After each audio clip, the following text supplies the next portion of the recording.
Welcome viewer, I am Murugan S. This video tutorial describes how to check which graphics card you have Windows 11. First method is click Start, Settings, click Display.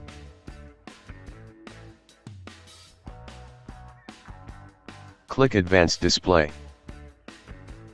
Click Display Adapter Properties of Display 1.